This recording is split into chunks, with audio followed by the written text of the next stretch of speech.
Hey everyone, welcome to today's video. Welcome to the Gaming Daddy channel. Thank you very much for your time and audience. Thank you for tuning in. And today we're going to be jumping into some of the financial, some of the numerical, analytical, whatever you want to call it, data in the Division franchise, and even how, as a whole, Ubisoft's entire strategy affects the game. Now, before I jump into this video, I also want to go ahead and touch a little bit on a few things. Lately in the community, I think we've been having a lot of conversations about all of the new improvements, with Ubisoft announcing that Massive was going to be working on a Star Wars game, and also having done so in 2017, announcing that Massive is also going to be working on an Avatar game. So with these announcements piling up and nothing about the Division franchise, it seems like a lot of the community, has mixed feelings. Also, I've had some people tell me, you need to stop making these videos and you need to stop, talking about these issues. And, to that I say, I gladly and most respectfully decline, because these are the videos that do set my channel apart from other Division channels in the community. And it's something that I enjoy and love doing. That's the beauty of YouTube. The first rule is you want to make videos that you love making. If you go make videos that you don't like making, or videos that may not necessarily interest you, you're really going to have a lot of problems making content that you are passionate about, and you're not going to be true to yourself. And one of the things that I'm sure you guys will smell in an instant is bogus BS, and I don't want you guys to actually smell that. So I'm gonna keep it real, and we're gonna move on and keep talking about the things that are relevant with the Division. And I know you guys are on board for that. It's just basically something that I'm concerned that some subscribers may be worried about. And to that I say, no need to worry. It's all the Division, it's all the game that we enjoy. So I really want to, in the best possible way, inform the community about what it is that we're dealing. Now, today, I wanted to go ahead and actually bring more data and more facts to the table, because, I was reading a few comments, and, somebody said to me, you're bringing selective facts to actually, back up your own suppositions. And that was based on my video where I said that Ubisoft had sold about 10 million copies of The Division 2, but yet other people have said, well, it didn't mean anything because it seemed like the game, in quote, underperformed. So first of all, let's kind of look at where this data is coming from. So in the past few months or years, I think many have kind of, glossed over Ubisoft's earning calls, but they actually put out these presentations that showcase what it is that they're actually doing, and kind of some of their numbers, they kind of sneakishly throw it in there for you to decipher. So if you look at their earning call, I can't even remember what month this is for. This is from May 2020. They have a page on their, this earning call that basically is highlighting some of their strong portfolio franchises. And it basically says 6 franchises and 11 titles have sold 10 million plus units this console cycle. So they were basically attributing it to the PlayStation 4 and the Xbox One cycle. Basically, they even, they slapped it all on here. Watch Dogs, Watch Dogs 2, Rainbow Six Siege, Ghost Recon Wildlands, Far Cry 4, Far Cry 5, Odyssey, Origins, Unity, and as we are, basically pertinent on the issues, the Division 1 and the Division 2. So if the Division 1 and Division 2 have made it into this category, you can expect that these titles are always going to have a future with the company in some sense or the other. And so I think these are basically their harness titles. Now, I know and I understand that Star Wars and, Avatar are on the table, and many seem to think that those are the new, aspects that they're pursuing. And there's no way that, the development team is going to want to continue with the Division franchise. But to be very honest, I think Star Wars and Avatar are sort of an anomaly for Ubisoft, but not something that is, improbable for them to take on. They've taken on an Avatar game in the past, yes. If you look in the PlayStation 3 era, I actually have a copy of it. I went ahead and got it because I was curious to see, what the game was like. And Ubisoft was the publisher, and I think one of their studios developed the Avatar game for the James Cameron first Avatar movie. I think that's kind of how it was designed to work together. And the Star Wars is probably them just basically wanting to be ambitious and put their names out there. But then when you look at their overall strategy and you think, well, why would they be doing that? Or is this going to affect their other, IPs? Let me show you another presentation on another page from one of the presentations that was also done in the past that showcased basically their strongest business strategy. And this is them telling their own investors, hey, stick with us. We got this thing on the wrap. So this is from May 15th, 2019. And here's what they showed. They showed this long-term visibility, full IP ownership. Now, basically, compared to their other competitors, Ubisoft basically owns their majority, if not full ownership of some of their top selling IPs: Assassin's Creed, Far Cry, Rainbow Six, Watch Dogs, and The Division. Ghost Recon, For Honor, and The Crew are also on this list. And these are some of their top sellers, and they basically own the full ownership of these titles. And so these are their strongest strategy. And if you compare them, they even put themselves in comparisons with Take-Two.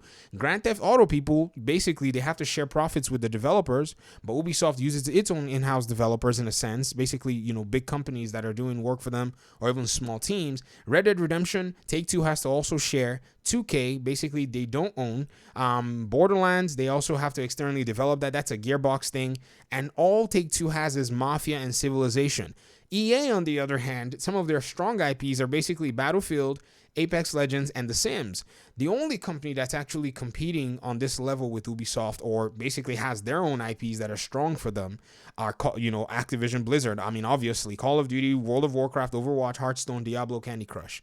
So when you think about where Avatar and Star Wars stand, they are not in this list. And yes, Ubisoft will take outside or IPs that they don't own full ownership for, but those are long-term business, strategic decisions that they're trying to make, in my own opinion. I mean, this is how I'm actually reading this. So when we see the concerns in the community, I'm not saying that there's definitively going to be a third Division game. That's not what I'm saying. I'm saying that this actually lends the case for a higher probability that there will be a Division game. I'm leaving that 2%, like I always say, to be wrong, so that when the Division game, or if the Division game never gets to have another title with it, I can say, well, I kind of guessed 98% wrong, and 98% wrong, and then 2% correctly. So that's fine with me. And I feel this information is very important to us in the community. I mean, I don't know. I feel like many people in the community benefit from knowing this, because it really does help a lot of us to be able to plan and understand what it is we're doing. Because a lot of the community of gamers, especially on PC, we're what we call value gamers. We'll buy a game and we'll play it and grind it forever. I mean, that's basically how we are. We just roll that way, if you get what I mean. So a lot of value gamers are thinking to themselves, well, if the Division is not there, what am I going to play? And so if you have a higher, if you have more data, more evidence to the possibility that a Division game is going to be coming, then there's basically no reason for you to go ahead and start worrying about other franchises that are out there, or where you're going to be investing time to, get your gaming entertainment from. Because Ubisoft seems to be there promoting their strategy, telling investors, yo, you can stick with us. And this is what an earnings call is. It's basically the company marketing themselves to investors. Now, yes, they also, basically do the same thing with their games, marketing that to gamers. But this is what the company basically is kind of putting out there to make itself even strong. And then also they are bragging, Ubisoft is bragging about 100 million active PC players. And I think this is another thing that a lot of people sometimes, ignore and don't factor in, is the amount of players that, Ubisoft has been able to actually bring to the PC front. And so this is something that it's interesting to see, because I remember when Ubisoft was releasing the Division 2, right? They made the conscious decision and said, we're not going to be releasing the Division 2 on, the Steam platform. I think they released it on Epic Games, but they didn't put it on Steam initially. I think there's a Steam version coming very soon. I heard it somewhere. I can't remember. I think it was an announcement somewhere. And people said, oh, that's crazy, man. That's insane. But a lot of PC gamers are like, well, what we've noticed is if we buy other third-party games from those publishers, we usually have to end up installing their own, I would say platform, whatever it is, their own, how do they call it? DRM software, whatever it is. So people went ahead and still bought the Division 2 anyways on Uplay. So this is why you're seeing that Uplay had 10 times more sales on their Uplay, and even for the season passes in terms of sales. And, yes, the Division 2 did not necessarily hit big numbers per se, but like we said, there are some things that factored into that. I think with the Steam sales probably not being, a thing, many players also ignored it. And so they probably went back and they've looked and said, no, it seems like bringing out our games on Steam is actually a way to go. Because if you look at right now, their catalogs are actually showing on Steam as well. Like their new games, they're putting them on Steam without any reservation. So here is the data. You make with it what it is that you want, but it's very difficult to kind of like kick against the rocks to say, oh, well, even with all this data, it's not likely that, the developers have any plans to continue to make more money.